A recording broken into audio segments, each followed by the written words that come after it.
आए दिन सड़कों पर, बाजारों में, गलियों में बेसहारा गौवंश घूमते हुए दिखाई देते हैं। लोग उपयोग के बाद गायों तथा बछड़ों को खुले में छोड़ देते हैं, जिससे आम राहगीरों को तो परेशानी उठानी ही पड़ती है, मगर साथ में दुर्घटनाएं भी होती हैं। कभी कोई गौवंश गाड़ियों से टकराकर घायल होते हैं या मर जाते हैं, फिर टू व्हीलर के लिए दुर्घटना का सबब बनते हैं तथा लोग घायल होकर अस्पताल पहुंच जाते हैं। मगर सोचने वाली यह बात है कि कुछ वर्ष पूर्व एक भी गाय सड़कों पर नहीं मिलती, तो यह आई कहां से? स्वार्थी इंसान ही कहीं इसका जिम्मेदार तो नहीं? नूरपुर क्षेत्र में पिछले कुछ वर्षों से गौ सेवा दल काफी हद तक इस समस्या से निजात पाने में लगा हुआ है और इसमें कामयाब भी हुआ है। गौ रक्षक अर्पण चावला ने बताया कि हम प्रयास कर रहे हैं कि इस तरह से सड़कों पर भटकते हुए गौवंश को देखकर मन में पीड़ा होती है।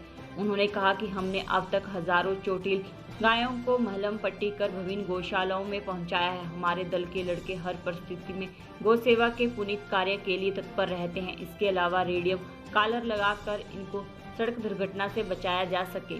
उन्होंने कहा कि उपयोग के बाद गाय को इस तरह से सड़कों पर छोड़ देना उचित नहीं है। इसके साथ जो गोचर भूमि है उस पर भी इंसान द्वारा कब्जा कर लिया गया है, जिस कारण गाय अब सड़कों पर बेसहारा भटकने पर मजबूर है। उन्होंने बताया कि हम लगातार गोचर भूमि को छुड़ाने का प्रयास कर रहे हैं ताकि गोवंश को उनका अधिकार मिल सके, ताकि भविष्य में कोई भी गाय इस तरह से बेसहारा होकर सड़कों पर ना मिले।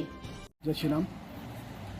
इसके बारे में भैया मैं यही बोलना चाहूँगा कि ये जो बेसहारा गोवंश है, ये पहले तो पालतू गोवंश है, ये बेसहारा नहीं है। जैसे ये दूध देना बंद कर देता है और किसान के यूज़ का या जो इनको पालते हैं उनके जब ये यूज़ का नहीं रहता है तो उन्हें छोड़ देते हैं, ये बहुत ही गलत बात है। हमेशा गौ माता को, गोवंश को गोधन बोला जाता था। गोबर के बहुत ज़्यादा इसके उपयोग हैं, इसके गुंतर के बहुत ज़्यादा उपयोग हैं, लेकिन हम सिर्फ दूध तक सीमित रह गए हैं। आए दिन सड़कों पे इतना गोवंश देखने को मिल रहा है, आए दिन ये दुर्घटना का शिकार हो रहा है।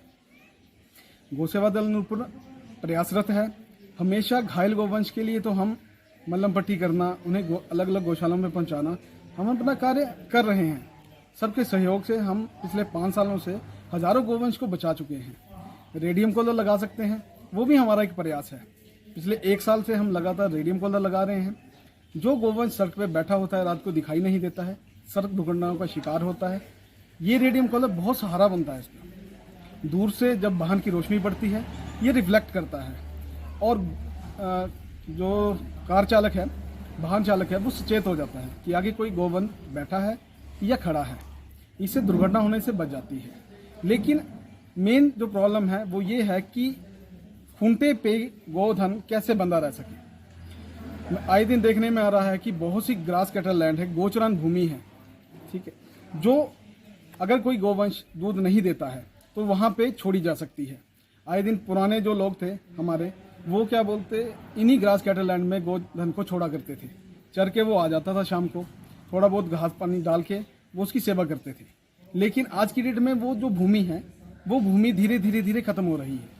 अगर मुझे ऐसा लगता है कि अगर गोचरान भूमि मुक्त हो जाए तो ऐसा गोवंश जो सड़कों पे दिख रहा है वो वहाँ दिख सकता है।